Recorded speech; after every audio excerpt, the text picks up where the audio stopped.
लोग क्या कहेंगे अब सोचना बंद करो। इस वीडियो में हम बात करेंगे सेल्फ रिस्पेक्ट के 7 रूल्स की। तो सच बताओ, तुम्हारे साथ कभी ऐसा हुआ है कि तुम कुछ करना चाहते थे पर तुमने नहीं किया सिर्फ इसलिए कि लोग क्या कहेंगे?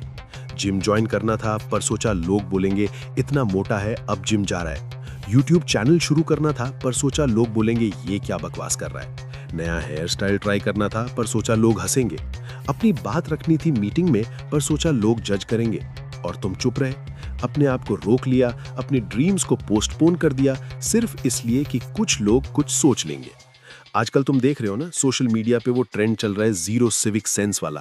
कोई भी वीडियो डालो, लोगों का काम है जज करना। Zero civic sense, zero awareness, zero IQ, सब पे ओपिनियन देना है सबको। और तुम सोचते हो कि इन लोगों की ओपिनियन मैटर करती है। इन लोगों को तुम्हारी लाइफ से क्या मतलब? ये लोग 1 मिनट में तुम्हारे बारे में ओपिनियन बना लेते हैं और अगली मिनट भूल जाते हैं। पर तुम उनकी वजह से अपनी पूरी जिंदगी होल्ड पे रख देते हो। तुम्हारा भाई कनाडा चला गया, रिश्तेदार बोल रहे थे कि लड़के को कंट्रोल नहीं कर पाए। तुम्हारी बहन ने लेट शादी की, लोग बोल रहे थे कि जरूर कुछ प्रॉब्लम होगी। तुमने जॉब छोड़ी बिजनेस के लिए, लोग बोल रहे थे पागल हो गया है। तुमने डिवोर्स लिया, लोग बोल रहे थे एडजस्ट नहीं कर सकता था। हर डिसीजन पे लोग जज करते हैं और तुम हर डिसीजन से पहले सोचते हो कि लोग क्या कहेंगे। ये लोग क्या कहेंगे सिंड्रोम है और ये तुम्हारी जिंदगी बर्बाद कर रहा है।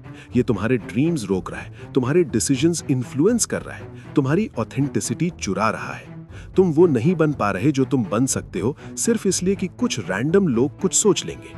आज मैं तुम्हें सेल्फ रिस्पेक्ट के 7 पावरफुल रूल्स बताऊंगा जो तुम्हें लोग क्या कहेंगे वाली सोच से परमानेंटली फ्री कर सकती है। ये रूल्स साइकोलॉजी रिसर्च से है, मार्क मैनसन की the subtle art of not giving a fuck से है, ब्रेने ब्राउन की रिसर्च से है और स्टोइक फिलॉसफी से है। ये वीडियो तुम्हारे लिए एक मेंटल फ्रीडम ब्लूप्रिंट है। अगर तुम सीरियसली सुनो और अप्लाई करो तो तुम फाइनली अपनी जिंदगी अपने टर्म्स पे जी सकते हो बिना किसी की अप्रूवल के। और हाँ, छोटा सा request, AI Aryan channel monetisation के बहुत क्लोज है यार। तुम व्हाट्सएप पे मीम्स फ्री में शेयर करते हो, जीरो सिविक सेंस वाली रील्स शेयर करते हो, यहाँ सिर्फ एक रेड बटन दबाना है। प्लीज सब्सक्राइब कर दो। It helps us a lot and motivates us to bring और ज्यादा deep audio book style content तुम्हारे लिए। और प्लीज इस वीडियो को हाइप कर दो, कमेंट्स करो, लाइक करो, क्योंकि इससे यूट्यूब को पता चलता है कि ये वीडियो हेल्पफुल है और वो इसे और लोगों तक पुश करता है जो शायद अभी इसी लोग क्या कहेंगे ट्रैप में फंसे हैं। चलो शुरू करते हैं। आज हम सेल्फ रिस्पेक्ट साइकोलॉजी से 7 पावरफुल रूल्स कवर करेंगे जो तुम्हें परमानेंटली फ्री कर सकती हैं लोग क्या कहेंगे वाली सोच से। पहला रूल है द स्पॉटलाइट इफेक्ट, जिसमें तुम समझोगे कि लोग तुम्हारे बारे में उतना नहीं सोचते जितना तुम सोचते हो कि वो सोचते हैं। दूसरा रूल है द अप्रूवल एडिक्शन, जिसमें हम देखेंगे कि वैलिडेशन की नीड कहां से आती है और इसे कैसे तोड़ें। तीसरा रूल है द 10-10-10 रूल, जिसमें तुम सीखोगे कि कैसे पर्सपेक्टिव लो कि ये ओपिनियन 10 साल बाद मैटर करेगी भी या नहीं। चौथा रूल है द सिलेक्टिव फक्स, जिसमें हम समझेंगे कि हर चीज पे एनर्जी देना जरूरी नहीं है और कहां एनर्जी लगानी चाहिए। पांचवा रूल है द इनर स्कोर कार्ड, जिसमें तुम देखोगे कि बाहर की वैलिडेशन से अंदर की वैलिडेशन ज्यादा पावरफुल क्यों है। छठा रूल है द करेज ओवर कंफर्ट, जिसमें तुम समझोगे कि अनकंफर्टेबल होना ग्रोथ का साइन है, लोगों की अप्रूवल नहीं। और सातवां रूल है द आइडेंटिटी रिक्लेम, जिसमें मैं तुम्हें बताऊंगा कि तुम पीपल प्लीजर नहीं हो। ये सिर्फ एक पैटर्न है जो चेंज हो सकता है। हर रूल के साथ तुम्हें मिलेगा साइकोलॉजी का deep principle, real life Indian example और एक प्रैक्टिकल एक्शन स्टेप जो तुम आज से अप्लाई कर सकते हो। 7वां रूल सबसे पावरफुल होगा, जिससे तुम्हारा पूरा सेल्फ इमेज शिफ्ट हो सकता है, तो एंड तक जरूर देखना। पहला रूल है द स्पॉटलाइट इफेक्ट और ये सबसे लिबरेटिंग रूल है जो तुम्हारी एंजाइटी का 80% सॉल्व कर सकती है। देखो, एक साइकोलॉजिकल फिनोमिनन है जिसको स्पॉटलाइट इफेक्ट कहते हैं। ये कहता है कि हम सोचते हैं कि सब लोग हमें देख रहे हैं, जज कर रहे हैं, नोटिस कर रहे हैं, पर रियलिटी ये है कि लोग अपने आप में इतने बिजी हैं कि उन्हें तुमसे मतलब ही नहीं है। ये हार्श लगता है पर ये फ्रीडम है। कॉर्नेल यूनिवर्सिटी में एक फेमस एक्सपेरिमेंट हुआ। स्टूडेंट्स को एम्बैरेसिंग टी-शर्ट्स पहनाए गए जिसमें कोई सेलिब्रिटी की फनी फोटो थी। फिर उन्हें एक रूम में भेजा गया जहां बहुत लोग थे। बाद में स्टूडेंट से पूछा कि कितने लोगों ने तुम्हारी टी-शर्ट नोटिस की। स्टूडेंट्स ने एस्टिमेट किया कि अराउंड 50% लोगों ने नोटिस की, पर जब एक्चुअली उन लोगों से पूछा तो सिर्फ 20% ने नोटिस की थी। स्टूडेंट्स ने 2.5 टाइम्स ओवर एस्टिमेट किया था कि लोग उन्हें कितना देख रहे हैं। ये स्पॉटलाइट इफेक्ट है। तुम सोचते हो कि तुम स्टेज पे हो, सबकी लाइट्स तुम पे हैं, सब देख रहे हैं, पर रियलिटी में हर कोई अपना शो चल रहा है, अपनी लाइट्स अपने पे हैं, किसी को तुमसे मतलब नहीं। रियल लाइफ इंडियन एग्जाम्पल सुनो। सोचो तुम ऑफिस में हो और मीटिंग में एक स्टूपिड सवाल पूछ दिया। तुम्हें लगता है कि अब पूरा ऑफिस सोचेगा कि मैं इडियट हूं, ये मुझे जज कर रहे हैं, अब मेरी इमेज खराब हो गई। तुम पूरे दिन इस बारे में सोचते हो, घर जाके भी सोचते हो, रात को भी सोचते हो, पर रियलिटी क्या है? वो लोग मीटिंग के 10 मिनट बाद भूल गए, वो अपने काम में बिजी हो गए, अपनी प्रॉब्लम्स में लग गए। तुम्हारा वो सवाल उनके दिमाग में है ही नहीं, सिर्फ तुम्हारे दिमाग में है। तुम अपनी एम्बैरेसमेंट को रीप्ले कर रहे हो 100 बार, वो लोगों ने एक बार भी रीप्ले नहीं की। ये एसिमेट्री समझो। तुम्हारे लिए तुम्हारी लाइफ इंपॉर्टेंट है, दूसरों के लिए उनकी लाइफ इंपॉर्टेंट है। तुम्हारा वो मोमेंट जो तुम्हें लगता है कि वर्ल्ड डिफाइनिंग है, वो दूसरों के लिए फॉरगेटेबल है। एक और एग्जांपल, तुमने नया कपड़ा पहना है और तुम्हें लगता है कि सब देख रहे हैं, सब जज कर रहे हैं, पर ऑनेस्टली देखो, जब तुम बाहर जाते हो तो तुम कितने लोगों के कपड़े नोटिस करते हो? शायद 2 या 3, अगर वो बहुत डिफरेंट हो, बाकी सब ब्लर है। सेम तुम्हारे साथ होता है, लोग तुम्हारे कपड़े नोटिस नहीं कर रहे, वो अपने फोन में बिजी हैं, अपने थॉट्स में बिजी हैं, अपनी लाइफ में बिजी हैं। ये फ्रीइंग है। इसका मतलब है कि तुम जो भी करो, मोस्ट लोगों को पता भी नहीं चलेगा, और जो पता चलेगा वो भूल जाएंगे। तो क्यों डरना है? मार्क मैनसन कहते हैं, you and everyone you know are going to be dead soon, and in the short amount of time between here and there you have a limited amount of fucks to give. ये dark लगता है पर powerful है। सब कुछ temporary है, तुम्हारी embarrassment भी, लोगों के ओपिनियंस भी। कुछ टाइम बाद किसी को याद नहीं रहेगा, तो इतना क्यों सोच रहे हो? ज़्यादातर लोग सोचते हैं कि दुनिया मुझे देख रही है, मुझे जज कर रही है, पर सच ये है कि दुनिया अपने में बिजी है, तुमसे किसी को मतलब नहीं। तो जब भी लोग क्या कहेंगे सोचने लगो, याद रखो कि स्पॉटलाइट इफेक्ट रियल है। लोग तुम्हारे बारे में उतना नहीं सोचते जितना तुम सोचते हो। एक्शन स्टेप ये है कि आज एक छोटा सा अनकंफर्टेबल काम करो, कुछ अलग पहनो या कुछ डिफरेंटली बोलो, और नोटिस करो कि लोगों ने एक्चुअली कितना रिएक्ट किया। तुम सरप्राइज्ड होगे कि आंसर है ऑलमोस्ट नथिंग। अगर ये स्पॉटलाइट इफेक्ट तुम्हें लिबरेटिंग लगा तो कमेंट में लिखो, नो वन इज वॉचिंग।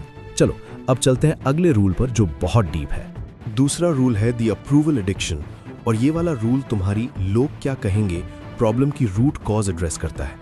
देखो, लोग क्या कहेंगे सोचना एक सिम्टम है, रूट कॉज है अप्रूवल की नीड। तुम्हें लोगों की अप्रूवल चाहिए, तुम्हें चाहिए कि लोग तुम्हें अच्छा बोलें, तुमसे खुश हों, तुम्हें एक्सेप्ट करें। ये नीड इतनी स्ट्रांग है कि तुम अपनी ऑथेंटिसिटी सैक्रिफाइस कर देते हो सिर्फ अप्रूवल के लिए। पर ये नीड कहाँ से आई? बचपन से। जब तुम बच्चे थे तब तुम्हें कंडीशनल लव मिली। अच्छे मार्क्स लाए तो प्यार मिला, ओबीडियंट रहे तो अप्रिसिएशन मिली, अच्छा बिहेव किया तो रिवॉर्ड मिला, और गलती की तो पनिशमेंट मिली, डिसअपॉइंटमेंट मिली, विथड्रॉल मिली। तुम्हारा ब्रेन ने एक सिंपल इक्वेशन सीख ली, others approval equals love and safety, others disapproval equals rejection and danger. ये प्रोग्रामिंग बहुत डीप है और ये अब भी चल रही है अडल्ट लाइफ में। बॉस खुश है तो तुम्हें सेफ लगता है, पार्टनर अप्रूव करता है तो तुम्हें लवेबल लगता है, सोसाइटी एक्सेप्ट करती है तो तुम्हें वर्दी लगता है। पर ये एक्सटर्नल वैलिडेशन है, और एक्सटर्नल वैलिडेशन एक एडिक्शन है। जैसे ड्रग्स से टेम्परेरली हाई मिलता है पर क्रैश भी होता है, वैसे अप्रूवल से टेम्परेरली गुड फील होता है पर क्रैश भी होता है जब अप्रूवल नहीं मिलती। और जैसे ड्रग्स के लिए और चाहिए होता है, वैसे अप्रूवल के लिए भी और चाहिए होता है। ये नेवर एंडिंग साइकिल है। रियल लाइफ इंडियन एग्जाम्पल सुनो। सोचो एक लड़की है प्रिया, वो हमेशा सबकी एक्सपेक्टेशंस पे खरी उतरती है। घर में माँ चाहती है कि शादी कर ले तो प्रिया प्रेशर फील करती है, ऑफिस में बॉस चाहता है कि ओवरटाइम करे तो प्रिया ओवरटाइम करती है, फ्रेंड्स चाहती हैं कि पार्टी में आए तो प्रिया जाती है चाहे उसका मन ना हो। वो हमेशा सबको प्लीज कर रही है पर खुद खुश नहीं है। क्यों? क्योंकि वो खुद के लिए नहीं जी रही, वो लोगों की अप्रूवल के लिए जी रही है। और जब कोई डिसअप्रूव करता है तो वो डेविस्टेटेड फील करती है, उसका मूड फ्लक्चुएट करता है बेस्ड ऑन अदर्स रिएक्शंस। ये अप्रूवल एडिक्शन है। कंट्रास्ट करो दूसरे पर्सन से। राहुल है जो अपने टर्म्स पे जीता है। घर वालों की एक्सपेक्टेशन है कि इंजीनियरिंग करे, पर उसे म्यूजिक पसंद है तो म्यूजिक परस्यू करता है। कुछ लोग डिसअप्रूव करते हैं पर वो अफेक्टेड नहीं है, वो खुद की वैलिडेशन पे जीता है, वो इंटरनली स्टेबल है। अप्रूवल मिली तो अच्छा, नहीं मिली तो भी अच्छा। डिफरेंस क्या है? प्रिया एक्सटर्नल वैलिडेशन पे डिपेंडेंट है, राहुल इंटरनल वैलिडेशन पे डिपेंडेंट है। ब्रेने ब्राउन जो शेम एंड वल्नरेबिलिटी की रिसर्चर हैं, वो कहती हैं, when we base our worthiness on external factors we will always be vulnerable. जब तुम्हारी वर्थ बाहर पे डिपेंड करती है तब तुम हमेशा वल्नरेबल हो। कोई भी तुम्हारा मूड खराब कर सकता है, तुम्हारी सेल्फ एस्टीम डिस्ट्रॉय कर सकता है, पर जब तुम्हारी वर्थ अंदर से आती है तब तुम सॉलिड हो। एक्सटर्नल फैक्टर्स अफेक्ट नहीं करते। अप्रूवल एडिक्शन कैसे तोड़े? पहले रिकॉग्नाइज करो कि ये एडिक्शन है। जब भी तुम्हें किसी की अप्रूवल डेस्परेटली चाहिए, तब नोटिस करो कि ये क्रेविंग है। दूसरा, खुद से पूछो कि मैं इस अप्रूवल के बिना भी ओके हूं? मोस्टली आंसर हाँ है। तीसरा, डेलिबरेटली डिसअप्रूवल फेस करो, स्मॉल डोजेस में। कुछ ऐसा करो जिससे कुछ लोग डिसअप्रूव करें और नोटिस करो कि तुम सर्वाइव कर लेते हो। ये एक्सपोजर थेरेपी है। ज्यादातर लोग सोचते हैं कि लोगों का अप्रूवल लेना जरूरी है, तो ही मैं सक्सेसफुल होऊंगा, एक्सेप्टेड होऊंगा। पर सच ये है कि जेन्युइन सक्सेस और ऑथेंटिक लाइफ तब मिलती है जब तुम अप्रूवल की चेन तोड़ दो। तो जब भी किसी की अप्रूवल डेस्परेटली चाहिए, याद रखो कि ये एडिक्शन है, नीड नहीं। तुम बिना अप्रूवल के भी कंप्लीट हो। एक्शन स्टेप ये है कि आज एक डिसीजन लो जो सिर्फ तुम्हारे लिए सही है, चाहे कोई अप्रूव करे या ना करे। छोटा डिसीजन भी चलेगा, पर अपने लिए लो। ये प्रैक्टिस है इंटरनल वैलिडेशन की। अगर ये अप्रूवल एडिक्शन रूल तुम्हें रिलेटेबल लगा तो कमेंट में लिखो I am enough without approval. अब आता है तीसरा रूल जो पर्सपेक्टिव देता है। तीसरा रूल है द 10-10-10 रूल। और ये वाला रूल थोड़ा अनकंफर्टेबल होगा, लेकिन अगर तुम इसे स्किप करोगे तो तुम हर छोटी चीज पे एनर्जी वेस्ट करते रहोगे। देखो, प्रॉब्लम ये है कि हम प्रेजेंट मोमेंट की जजमेंट्स को बहुत सीरियस ले लेते हैं। किसी ने कुछ बोला और हम डेविस्टेटेड हैं, किसी ने कुछ सोचा और हम एंग्शियस हैं। पर अगर पर्सपेक्टिव लो तो रियलाइज होगा कि ये सब टेम्पररी है। सूजी वेल्च ने एक पावरफुल फ्रेमवर्क दिया है, 10-10-10 रूल। जब भी कोई सिचुएशन आए जिसमें तुम लोग क्या कहेंगे सोच रहे हो, खुद से 3 सवाल पूछो। 10 मिनट बाद ये कैसे मैटर करेगा? 10 महीने बाद ये कैसे मैटर करेगा? 10 साल बाद ये कैसे मैटर करेगा? ये पर्सपेक्टिव इमीडिएटली शिफ्ट करती है। रियल लाइफ इंडियन एग्जाम्पल सुनो। सोचो, तुम एक पार्टी में हो और तुमने कुछ ऑकवर्ड बोल दिया। लोग हंसे या वियर्ड लुक्स दिए। तुम्हें एम्बैरेसमेंट फील हो रही है। अब 10-10-10 अप्लाई करो। 10 मिनट बाद क्या होगा? लोग शायद बात कर रहे होंगे, दूसरी चीजें, स्नैक्स खा रहे होंगे। तुम्हारा वो मोमेंट ऑलरेडी फेड हो रहा है। 10 महीने बाद क्या होगा? ये पार्टी मेमोरी में भी शायद नहीं होगी। तुम नए प्रोजेक्ट्स में बिजी होगे, नए एक्सपीरियंसेस में। वो ऑकवर्ड मोमेंट कंप्लीटली इररिलेवेंट है। 10 साल बाद क्या होगा? सीरियसली क्या होगा? तुम शायद वो लोगों के नाम भी भूल चुके होगे। वो पार्टी एक डिस्टेंट मेमोरी होगी, अगर मेमोरी होगी भी तो। वो मोमेंट एग्जिस्ट ही नहीं करेगा तुम्हारी कॉन्शियसनेस में। तो अभी इतना क्यों सोच रहे हो? अब सोचो किसी सीरियस डिसीजंस पे। तुम्हें करियर चेंज करना है, पर लोग क्या कहेंगे सोच रहे हो। 10 मिनट बाद कुछ लोग गॉसिप करेंगे। 10 महीने बाद वो गॉसिप खत्म हो चुकी होगी और तुम नए करियर में सेटल हो रहे होगे। 10 साल बाद तुम या तो सक्सेसफुल होगे नई फील्ड में या एक्सपीरियंस्ड होगे, बट ईदर वे वो लोग और उनकी ओपिनियंस कंप्लीटली इररिलेवेंट होंगी। ये पर्सपेक्टिव पावर है। जब तुम लॉन्ग टर्म देखो तो शॉर्ट टर्म नॉइज मिनिमाइज हो जाती है। वॉरेन बफेट कहते हैं, इन the short run the market is a voting machine, but in the long run it is a weighing machine. ये लाइफ पे भी अप्लाई होता है। शॉर्ट टर्म में लोगों की ओपिनियंस वोटिंग जैसी हैं, random, fluctuating, meaningless. Long term में सिर्फ तुम्हारे एक्शंस मैटर करते हैं, वेइंग मशीन की तरह। एक और पावरफुल क्वेश्चन है जो बेजोस यूज करते थे, रिग्रेट मिनिमाइजेशन फ्रेमवर्क। पूछो कि 80 साल का होके जब मैं अपनी लाइफ देखूंगा तो मुझे रिग्रेट क्या होगा? लोगों की अप्रूवल के लिए अपने ड्रीम्स छोड़ देना या लोगों की डिसअप्रूवल के बावजूद अपने ड्रीम्स परस्यू करना? आंसर ऑब्वियस है। कोई अपनी डेथ बेड पे नहीं बोलता कि काश मैंने और लोग क्या कहेंगे सुना होता। वो बोलते हैं कि काश मैंने अपनी जिंदगी अपने टर्म्स पे जी होती। ज्यादातर लोग सोचते हैं कि अभी जो लोग बोल रहे हैं वो हमेशा मैटर करेगा, मेरी इमेज हमेशा ऐसी ही रहेगी। पर सच ये है कि लोगों की मेमोरी शॉर्ट है, तुम्हारी इमेज फ्लूइड है और लॉन्ग टर्म में सिर्फ तुम्हारे एक्शंस मैटर करते हैं, ओपिनियंस नहीं। तो जब भी लोग क्या कहेंगे सोचने लगो, याद रखो 10-10-10, 10 मिनट, 10 महीने, 10 साल। पर्सपेक्टिव लो। एक्शन स्टेप ये है कि जो भी तुम्हें अभी वरी कर रही है लोगों की ओपिनियन वाली, उसे 10-10-10 फ्रेमवर्क से एनालाइज करो। लिखो कि 10 मिनट, 10 महीने, 10 साल में ये कैसे मैटर करेगा। तुम रियलाइज करोगे कि मोस्टली इट वोंट। अगर ये 10-10-10 रूल तुम्हें यूजफुल लगा तो कमेंट में लिखो पर्सपेक्टिव चेंजेस एवरीथिंग। चलो अब चलते हैं चौथे रूल पर जो एनर्जी मैनेजमेंट के बारे में है। चौथा रूल है द सिलेक्टिव फक्स। और अगला पॉइंट सुन के तुम थोड़ा शॉक हो सकते हो, लेकिन ये मेरी फेवरेट लर्निंग थी मार्क मैनसन से। मार्क मैनसन अपनी book the subtle art of not giving a fuck में एक पावरफुल कॉन्सेप्ट देते हैं। वो कहते हैं कि तुम्हारे पास लिमिटेड फक्स हैं जो तुम दे सकते हो, limited energy, limited time, limited attention. और अगर तुम हर चीज पे फक दोगे, हर ओपिनियन पे एनर्जी दोगे, हर जजमेंट पे रिएक्ट करोगे, तो तुम एग्जॉस्टेड हो जाओगे और इंपॉर्टेंट चीजों के लिए कुछ नहीं बचेगा। तो तुम्हें सिलेक्टिव होना पड़ेगा। तुम्हें डिसाइड करना पड़ेगा कि कहाँ एनर्जी लगानी है और कहाँ नहीं। ये चॉइस तुम्हारी है। मार्क मैनसन कहते हैं, not giving a fuck does not mean being indifferent, it means being comfortable with being different. मतलब ये नहीं कि तुम्हें किसी चीज से मतलब नहीं, मतलब ये है कि तुम चूज करते हो कि किस चीज से मतलब है और किस से नहीं। ये एम्पावरिंग है। रियल लाइफ इंडियन एग्जाम्पल चुनो। सोचो तुम ऑफिस में हो, बहुत लोग हैं, कुछ लोगों की ओपिनियन जेन्युइनली मैटर करती है, जैसे तुम्हारा मैनेजर जिसको तुम रिस्पेक्ट करते हो, तुम्हारे क्लोज कॉलीग्स जिनके साथ काम करना है। कुछ लोगों की ओपिनियन डजंट मैटर, जैसे वो रैंडम पर्सन जो सिर्फ गॉसिप करता है या वो पर्सन जिससे तुमने 2 बार बात की है। अब अगर मैनेजर कंस्ट्रक्टिव फीडबैक दे तो सुनो, इंप्रूव करो, पर अगर रैंडम गॉसिपर तुम्हारे बारे में कुछ बोले तो क्यों एनर्जी दोगे? वो मैटर नहीं करता।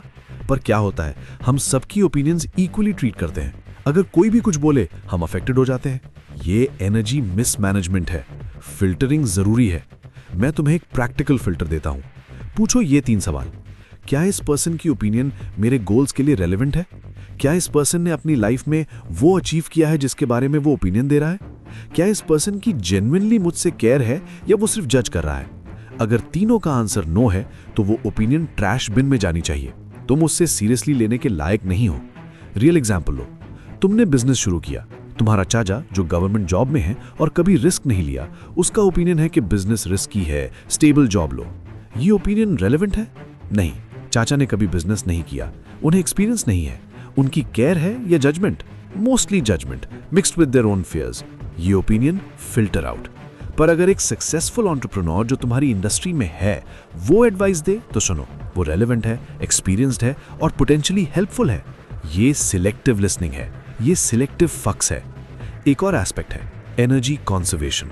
जब तुम हर ओपिनियन पर रिएक्ट करते हो तो तुम्हारी एनर्जी ड्रेन होती है और एनर्जी फाइनाइट है। जितनी एनर्जी रैंडम लोगों की ओपिनियंस पे लगाओगे उतनी कम बचेगी तुम्हारे एक्चुअल गोल्स के लिए। तो स्ट्रेटेजिकली डिसाइड करो, ये लोग इंपॉर्टेंट हैं, इनकी ओपिनियन सुनूंगा। ये लोग इंपॉर्टेंट नहीं, इनकी ओपिनियन इग्नोर करूंगा। ये क्लैरिटी लाइफ चेंजिंग है। ज्यादातर लोग सोचते हैं कि सबकी ओपिनियन मैटर करती है, सबको खुश रखना जरूरी है, पर सच ये है कि सिर्फ रेलेवेंट लोगों की ओपिनियन मैटर करती है, बाकी नॉइज है। तो जब भी कोई ओपिनियन आए पहले फिल्टर करो, रेलेवेंट है, नहीं तो इग्नोर करो। एक्शन स्टेप ये है कि 5 लोगों की लिस्ट बनाओ जिनकी ओपिनियन तुम्हारे लाइफ में जेन्युइनली मैटर करती है। फैमिली में 2-3, प्रोफेशनल लाइफ में 2-3, बाकी सबकी ओपिनियन ऑप्शनल है। ये क्लैरिटी पावरफुल है। अगर ये सिलेक्टिव फक्स रूल तुम्हें फ्रीइंग लगा तो कमेंट में लिखो माय एनर्जी माय चॉइस। अब आता है 5वां रूल जो इंटरनल गेम के बारे में है। 5वां रूल है द इनर स्कोर कार्ड। और अब तक हमने एक्सटर्नल फैक्टर्स देखे, अब समझते हैं कि इंटरनल गेम कैसे खेलें। वॉरेन बफेट ने एक ब्यूटीफुल कॉन्सेप्ट दिया है, inner score card versus outer score card. Outer score card वाले लोग सक्सेस मेजर करते हैं बाहर से, लोग क्या बोल रहे हैं, सोसाइटी क्या सोच रही है, कितने फॉलोअर्स हैं, कितनी रिस्पेक्ट मिल रही है। इनर स्कोर कार्ड वाले लोग सक्सेस मेजर करते हैं अंदर से। मैं अपने स्टैंडर्ड्स पे खरा उतरा, मैंने अपनी वैल्यूज फॉलो की, मैं अपने बेस्ट पे काम कर रहा हूं। बफेट कहते हैं, would you rather be the world's greatest lover but have everyone think you are the world's worst lover, और would you rather be the world's worst lover but have everyone think you are the world's greatest. Inner score card वाला पहला choose करेगा, outer score card वाला दूसरा। ये fundamental difference है। Outer score card exhausting है क्योंकि तुम कंट्रोल नहीं कर सकते कि लोग क्या सोचें। तुम अपना बेस्ट करो फिर भी कोई डिसअप्रूव कर सकता है, ये तुम्हारे हाथ में नहीं। पर इनर स्कोर कार्ड तुम्हारे कंट्रोल में है। तुम डिसाइड करते हो कि तुम्हारे स्टैंडर्ड्स क्या हैं, तुम डिसाइड करते हो कि तुम उन पे खरे उतरे या नहीं। रियल लाइफ इंडियन एग्जाम्पल सुनो। सोचो 2 आर्टिस्ट्स हैं। पहला आर्टिस्ट आउटर स्कोर कार्ड पे जीता है। वो पेंटिंग्स बनाता है based on what will get likes, what will sell, what will impress people. वो कॉन्स्टेंटली लोगों की फीडबैक देखता है, वैलिडेशन ढूंढता है। जब अप्रिसिएशन मिलती है तो हाई फील करता है, जब क्रिटिसिज्म मिलती है तो लो फील करता है। उसकी क्रिएटिविटी सफर करती है क्योंकि वो ऑथेंटिक नहीं है। दूसरा आर्टिस्ट इनर स्कोर कार्ड पे जीता है। वो पेंटिंग्स बनाता है जो उसे जेन्युइनली एक्सप्रेस करती है। वो अपने स्टैंडर्ड्स पे काम करता है, लोगों की फीडबैक सुनता है पर डिफाइन नहीं होता उससे। कुछ लोग अप्रिशिएट करते हैं, कुछ क्रिटिसाइज करते हैं, पर वो स्टेबल है। उसकी क्रिएटिविटी फ्लरिश करती है क्योंकि वो ऑथेंटिक है। Same profession, different score cards, different experiences. Long term में दूसरा आर्टिस्ट यूजुअली ज्यादा सक्सेसफुल भी होता है क्योंकि ऑथेंटिसिटी रेजोनेट्स। पर शॉर्ट टर्म में उसे क्रिटिसिज्म भी मिलती है, डिसअप्रूवल भी मिलती है। ये ट्रेड ऑफ है, पर इनर स्कोर कार्ड वाला ट्रेड ऑफ एक्सेप्ट करता है क्योंकि उसे पता है कि लॉन्ग टर्म में ये वर्थ इट है। साइकोलॉजी में इसे इंटरनल लोकस ऑफ कंट्रोल कहते हैं। जो लोग बिलीव करते हैं कि उनकी लाइफ उनके कंट्रोल में है, वो हैप्पियर हैं, मोर सक्सेसफुल हैं और मोर रेजिलिएंट हैं। जो लोग बिलीव करते हैं कि उनकी लाइफ एक्सटर्नल फैक्टर्स डिसाइड करते हैं, वो एंग्शियस हैं, अनस्टेबल हैं और लेस सक्सेसफुल हैं।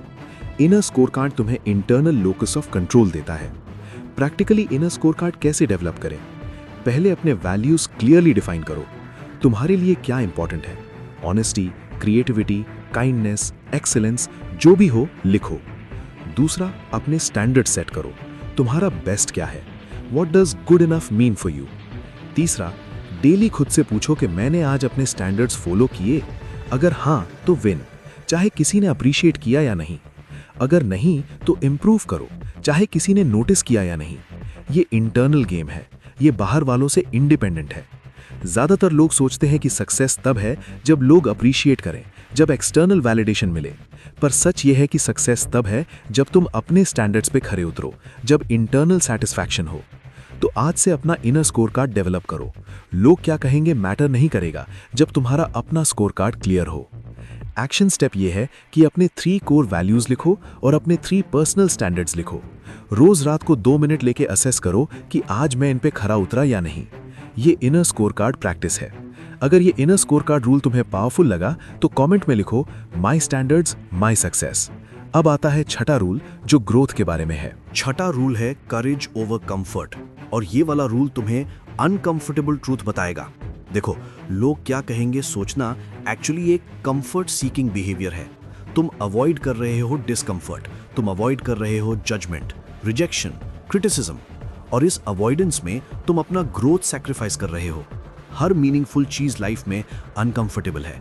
बिजनेस शुरू करना अनकंफर्टेबल है, न्यू स्किल सीखना अनकंफर्टेबल है, वल्नरेबिलिटी दिखाना अनकंफर्टेबल है, बाउंड्री सेट करना अनकंफर्टेबल है।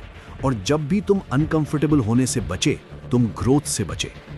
ब्रेने ब्राउन कहती हैं, यू कैन चूज करेज और you can choose comfort, but you can not choose both. ये पावरफुल स्टेटमेंट है। करेज और कंफर्ट म्यूचुअली एक्सक्लूसिव है। अगर तुम कंफर्टेबल रहना चाहते हो तो करेजियस नहीं हो सकते। अगर तुम करेजियस होना चाहते हो तो अनकंफर्टेबल होना पड़ेगा। और मीनिंगफुल लाइफ करेज से बनती है, कंफर्ट से नहीं। रियल लाइफ इंडियन एग्जाम्पल सुनो। सोचो, एक लड़का है राहुल, जिसको पब्लिक स्पीकिंग का डर है, ऑफिस में प्रेजेंटेशन से बचता है, मीटिंग्स में चुप रहता है, लोग क्या कहेंगे ये सोचता है। अगर मैंने गलत बोला तो, अगर मैं हंसा दिया तो, अगर जज हो गया तो, ये सब थॉट्स कंफर्टेबल जोन में रखती हैं। और राहुल करियर में आगे नहीं बढ़ पा रहा क्योंकि विजिबिलिटी नहीं है। फिर एक दिन राहुल ने डिसाइड किया कि बस बहुत हुआ। उसने एक स्मॉल प्रेजेंटेशन वॉलंटियर की। नर्वस था, कुछ गलती हुई, कुछ लोगों ने वियर्ड लुक्स दिए, अनकंफर्टेबल था, पर सरवाइव कर गया। नेक्स्ट टाइम थोड़ा बेटर हुआ और थोड़ा बेटर। 1 साल बाद राहुल कॉन्फिडेंटली प्रेजेंट कर रहा है, प्रमोशन मिली, विजिबिलिटी मिली। क्या हुआ? राहुल ने कंफर्ट के ऊपर करेज चूज किया। उसने लोग क्या कहेंगे से ज्यादा इंपॉर्टेंट रखा कि मैं क्या बनाना चाहता हूं। डिस्कंफर्ट टेम्पररी थी, ग्रोथ परमानेंट है। एलेनोर रूजवेल्ट ने कहा था, do one thing every day that scares you. ये एक्सट्रीम लगता है पर प्रिंसिपल सॉलिड है। रेगुलर डिस्कंफर्ट तुम्हें रिजिलियंट बनाती है। तुम्हें रियलाइज होता है कि वर्स्ट केस सिनेरियो सर्वाइवेबल है। तुम इतने फ्रैजाइल नहीं हो जितना सोचा था। लोगों की ओपिनियंस इतनी पावरफुल नहीं है जितना सोचा था। ये एम्पावरिंग रियलाइजेशंस हैं जो सिर्फ एक्सपीरियंस से आती हैं, थिंकिंग से नहीं। और जब तुम बार बार डिस्कंफर्ट फेस करते हो तो तुम्हारी टॉलरेंस बढ़ती है। जो पहले स्कैरी था वो नॉर्मल लगता है, जो पहले इम्पॉसिबल था वो अचीवेबल लगता है। ये ग्रोथ है। एक प्रैक्टिकल फ्रेमवर्क है। कंफर्ट जोन में रहना means no growth. Fear zone में जाना मीन्स डिस्कंफर्ट है पर पॉसिबिलिटीज भी हैं। लर्निंग जोन में पहुंचना मीन्स ग्रोथ हो रही है, न्यू स्किल्स आ रहे हैं। ग्रोथ जोन में रहना मीन्स तुम अपना पोटेंशियल रियलाइज कर रहे हो। लोग क्या कहेंगे सोचना तुम्हें कंफर्ट जोन में लॉक करती है। करेज वो की है जो तुम्हें बाकी जोन्स में ले जाती है। ज्यादातर लोग सोचते हैं कि कंफर्टेबल रहना सेफ है, अच्छा है, डिजायरेबल है, पर सच ये है कि कंफर्टेबल रहना स्टैग्नेशन है। ग्रोथ सिर्फ डिस्कंफर्ट में होती है। तो जब भी कुछ करने में लोग क्या कहेंगे आए, याद रखो कि ये कंफर्ट सीकिंग है। करेज चूज करो, अनकंफर्टेबल हो जाओ वो ही ग्रोथ का रास्ता है। एक्शन स्टेप ये है कि आज एक छोटा सा अनकंफर्टेबल एक्शन लो, कुछ ऐसा जो नॉर्मली लोग क्या कहेंगे की वजह से अवॉइड करते। छोटा भी चलेगा पर करो। ये करेज मसल एक्सरसाइज है। अगर ये करेज ओवर कंफर्ट रूल तुम्हें मोटिवेटिंग लगा तो कमेंट में लिखो comfort is the enemy of growth. अब आता है फाइनल और सबसे इंपॉर्टेंट रूल।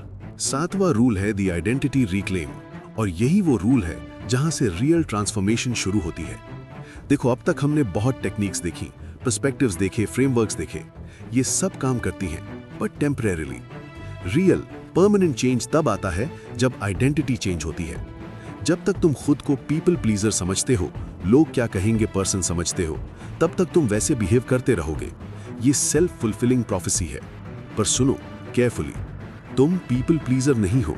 ये तुम्हारी आइडेंटिटी नहीं है। ये एक पैटर्न है जो तुमने डेवलप किया है सर्कमस्टेंसेस की वजह से, कंडीशनिंग की वजह से। पैटर्न्स डेवलप होते हैं और पैटर्न्स चेंज होते हैं। तुम वो पैटर्न नहीं हो। तुम वो हो जो पैटर्न्स ऑब्जर्व कर सकता है और चेंज कर सकता है। ये डिस्टिंक्शन लाइफ चेंजिंग है। जेम्स क्लियर एटॉमिक हैबिट्स में कहते हैं, every action you take is a vote for the type of person you wish to become. मतलब तुम्हारा हर एक्शन तुम्हारी आइडेंटिटी के लिए एक वोट है। जब भी तुम लोग क्या कहेंगे की वजह से कुछ अवॉइड करते हो, तुम पीपल प्लीजर आइडेंटिटी के लिए वोट करते हो। जब भी तुम लोग क्या कहेंगे के बावजूद अपनी बात रखते हो, तुम ऑथेंटिक कॉन्फिडेंट पर्सन आइडेंटिटी के लिए वोट करते हो। हर चॉइस एक वोट है और वोट्स अक्यूमुलेट होके आइडेंटिटी बनती है। तो तुम्हें कॉन्शियसली डिसाइड करना है कि मैं कौन सी आइडेंटिटी के लिए वोट करूं। रियल लाइफ एग्जाम्पल समझो। एक लड़की थी नेहा। वो हमेशा सबकी बात मान लेती थी, नो नहीं बोल पाती थी, लोगों की अप्रूवल की डेस्परेट थी। उसे लगता था कि मैं पीपल प्लीजर हूं, यही मेरी नेचर है। पर उसने रियलाइज किया कि ये आइडेंटिटी नहीं है, ये पैटर्न है। उसने डिसाइड किया कि मैं अब ऑथेंटिक कॉन्फिडेंट पर्सन की आइडेंटिटी बिल्ड करूंगी। पहले दिन उसने एक छोटी रिक्वेस्ट नो बोली, अनकंफर्टेबल लगा, पर उसने एक वोट कास्ट किया न्यू आइडेंटिटी के लिए। दूसरे दिन उसने अपनी ओपिनियन शेयर की मीटिंग में, फिर अनकंफर्टेबल लगा, पर एक और वोट कास्ट किया। 3 महीने में 50+ वोट्स कास्ट हो गए। न्यू आइडेंटिटी स्ट्रॉन्गर हो गई। अब वो नेचुरली कॉन्फिडेंट है, नेचुरली अपनी बात रखती है। People pleasing pattern almost gone है। Same person, different identity, different life. ये पॉसिबल है तुम्हारे लिए भी। आइडेंटिटी रिक्लेम कैसे करें? पहले डिसाइड करो कि तुम्हारी डिजायर्ड आइडेंटिटी क्या है। मैं वो इंसान हूं जो अपनी ऑथेंटिसिटी पे प्राउड है। मैं वो इंसान हूं जो अपने वैल्यूज पे खरा रहता है। मैं वो इंसान हूं जो लोगों की अप्रूवल पे डिपेंडेंट नहीं है। जो भी स्टेटमेंट रेजोनेट करे वो अडॉप्ट करो। दूसरा, डेली ये स्टेटमेंट बोलो खुद को। मिरर में देख के बोलो। चीज़ी लगता है पर काम करता है। ये सबकॉन्शियस माइंड को रीप्रोग्राम करता है। तीसरा, हर डिसीजन में पूछो कि मेरी डिजायर्ड आइडेंटिटी क्या करती, फिर वो करो। ये वोट कास्टिंग है। कंसिस्टेंसी से आइडेंटिटी बनती है। चौथा, सेलिब्रेट करो जब तुम न्यू आइडेंटिटी के अकॉर्डिंग बिहेव करो। ये रीइंफोर्समेंट है। ब्रेन को रिवॉर्ड दो ताकि वो पैटर्न रिपीट करे। साइकोलॉजी में इसे आइडेंटिटी बेस्ड बिहेवियर चेंज कहते हैं। ये सरफेस लेवल बिहेवियर चेंज से ज्यादा पावरफुल है क्योंकि ये रूट पे काम करता है। तुम बिहेवियर इसीलिए चेंज करते हो क्योंकि तुम वो इंसान हो, नहीं इसीलिए कि तुम्हें वो करना चाहिए। ये इनसाइड आउट अप्रोच है। ज्यादातर लोग सोचते हैं कि मैं ऐसा ही हूं, चेंज पॉसिबल नहीं है। पर सच ये है कि आइडेंटिटी फ्लूइड है। आइडेंटिटी डेली बिल्ड होती है और तुम कॉन्शियसली अपनी आइडेंटिटी चूज कर सकते हो। तो आज से डिसाइड करो कि तुम कौन हो, लोग क्या कहेंगे पर्सन या ऑथेंटिक कॉन्फिडेंट पर्सन। चॉइस तुम्हारी है। एक्शन स्टेप ये है कि अपनी न्यू आइडेंटिटी स्टेटमेंट लिखो। मैं वो इंसान हूं जो अपनी बात कॉन्फिडेंटली रखता है और लोगों की अप्रूवल पे डिपेंडेंट नहीं है। ये लाइन रोज सुबह बोलो और दिन में जब भी पीपल प्लीजिंग अर्ज आए ये लाइन रिकॉल करो। 21 दिन करो और नोटिस करो शिफ्ट। अगर ये आइडेंटिटी रिक्लेम रूल तुम्हें पावरफुल लगा तो कमेंट में लिखो I am authentic and confident. चलो अब एक बार सारे 7 रूल्स क्विकली रिकैप करते हैं ताकि ये तुम्हारे दिमाग में प्रॉपर्ली बैठ जाए। पहला रूल था द स्पॉटलाइट इफेक्ट, जिसमें हमने समझा कि लोग तुम्हारे बारे में उतना नहीं सोचते जितना तुम सोचते हो। सब अपने में बिजी हैं। ये फ्रीइंग है। दूसरा रूल था द अप्रूवल एडिक्शन, जिसमें हमने देखा कि वैलिडेशन की नीड बचपन की कंडीशनिंग है। ये एडिक्शन है, नीड नहीं। तुम बिना अप्रूवल के भी कंप्लीट हो। तीसरा रूल था द 10-10-10 रूल, जिसमें हमने सीखा कि पर्सपेक्टिव लो। 10 मिनट, 10 महीने, 10 साल में ये ओपिनियन कैसे मैटर करेगी? Mostly it won't. चौथा रूल था द सिलेक्टिव फक्स, जिसमें हमने समझा कि लिमिटेड एनर्जी है तो वाइजली स्पेंड करो, सिर्फ रेलेवेंट लोगों की ओपिनियन मैटर करती है, बाकी नॉइज है। पांचवा रूल था द इनर स्कोर कार्ड, जिसमें हमने देखा कि एक्सटर्नल वैलिडेशन अनस्टेबल है, इंटरनल स्कोर कार्ड डेवलप करो, अपने स्टैंडर्ड्स पे जियो। छठा रूल था करेज ओवर कंफर्ट, जिसमें हमने समझा कि ग्रोथ डिस्कंफर्ट में है, लोग क्या कहेंगे कंफर्ट जोन में रखती है, करेज चूज करो। सातवां रूल था दी आइडेंटिटी रिक्लेम, जिसमें हमने देखा कि तुम पीपल प्लीजर नहीं हो, ये सिर्फ एक पैटर्न है। न्यू आइडेंटिटी चूज करो, डेली वोट करो, ट्रांसफॉर्म हो जाओ। अगर तुम सिर्फ 2 चीजें याद रखो इस पूरी वीडियो से तो ये रखो। पहला, लोगों की ओपिनियंस टेम्पररी हैं और मोस्टली इररेलेवेंट है, 10 साल बाद किसी को याद नहीं रहेगा, तो अभी क्यों लाइफ लिमिट कर रहे हो उनके लिए। दूसरा, तुम्हारी वर्थ तुम्हारे अंदर है, एक्सटर्नल अप्रूवल में नहीं। तुम डिसाइड करो कि तुम वैल्यूएबल हो, तुम्हें किसी की परमिशन नहीं चाहिए, तुम अपने लाइफ के मेन कैरेक्टर हो, लोग साइड कैरेक्टर्स हैं, उनकी ओपिनियंस बैकग्राउंड नॉइज है। तुम अपनी स्टोरी लिखो, उनकी स्क्रिप्ट मत फॉलो करो। ये वीडियो देखी तुमने, ये पहला स्टेप है, अब प्रैक्टिस करो, स्पॉटलाइट इफेक्ट याद करो, अप्रूवल एडिक्शन रिकॉग्नाइज करो, 10-10-10 अप्लाई करो, सिलेक्टिव फक्स दो, इनर स्कोर कार्ड बिल्ड करो, करेज चूज करो, आइडेंटिटी रिक्लेम करो। ये डेली प्रैक्टिस है, पर ये प्रैक्टिस फ्रीडम लाती है। फ्रीडम लोगों की ओपिनियन से, फ्रीडम पीपल प्लीजिंग से, फ्रीडम इन ऑथेंटिक लाइफ से। ये फ्रीडम तुम्हारी है, अब क्लेम करो। अब तुमसे मेरी 3 चीजें मांगनी है। पहली चीज, कौन सा रूल तुम्हारे दिमाग में सबसे ज्यादा अटक गया? Spotlight effect, approval addiction, 10-10-10, selective फक्स, इनर स्कोर कार्ड, करेज ओवर कंफर्ट या आइडेंटिटी रिक्लेम? कमेंट में बताओ, मैं जेन्युइनली जानना चाहता हूं कि कौन सा रूल तुम्हें सबसे ज्यादा यूजफुल लगा। दूसरी चीज, तुम्हारा बिगेस्ट लोग क्या कहेंगे मोमेंट क्या था? वो डिसीजन जो तुमने नहीं लिया या डिले किया सिर्फ लोगों की वजह से? कमेंट में शेयर करो। अवेयरनेस इंपॉर्टेंट है और मे बी कोई रिलेट करेगा और वो भी फ्री फील करेगा। तीसरी चीज, नेक्स्ट क्या देखना चाहोगे? Confidence building deep dive, boundary setting, stoicism for mental peace, self esteem psychology? Comment में लिखो, मैं उसके बेस पे नेक्स्ट वीडियो प्लान करूंगा। और हाँ, अगर तुम यहां तक देख चुके हो और अभी तक लाइक नहीं किया तो यार सीरियसली, इतनी लंबी वीडियो देखी, लोग क्या कहेंगे के 7 रूल्स सीखे, मेंटल फ्रीडम का रोड मैप मिला, पर एक लाइक नहीं दे सकते? अभी के अभी लाइक बटन दबाओ, कमेंट में कुछ लिखो और प्लीज इस वीडियो को शेयर करो उन लोगों के साथ जिन्हें तुम जानते हो लोग क्या कहेंगे सिंड्रोम में फंसे हैं। तुम्हारा एक शेयर किसी की लाइफ फ्री कर सकता है, लिटरली। अगर तुम्हें ये ऑडियो बुक स्टाइल समरी पसंद आई तो AI आर्यन चैनल को आज ही सब्सक्राइब कर लो। यहाँ हम best self help, psychology, confidence और सेल्फ एस्टीम वाली बुक्स को सिंपल हिंदी इंग्लिश मिक्स में इंडियन एग्जाम्पल्स के साथ फुल ऑडियो बुक वाइब में डिकोड करते हैं।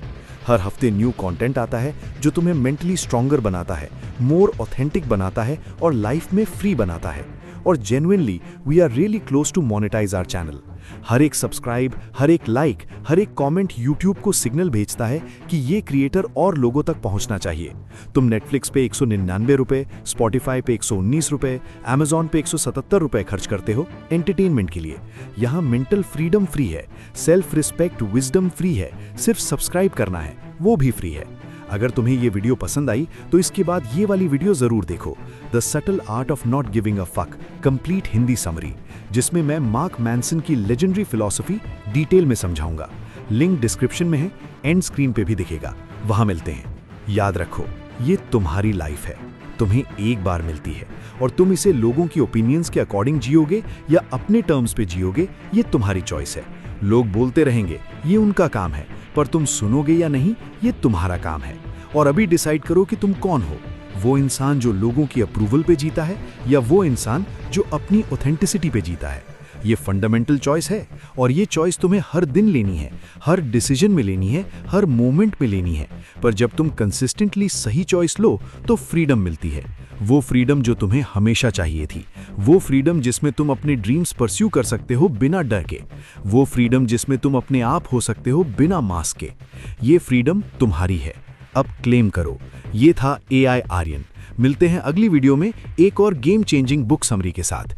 टेक केयर और याद रखो, लोग क्या कहेंगे ये उनका काम है, तुम्हारा काम है अपनी लाइफ जीना। अब जियो।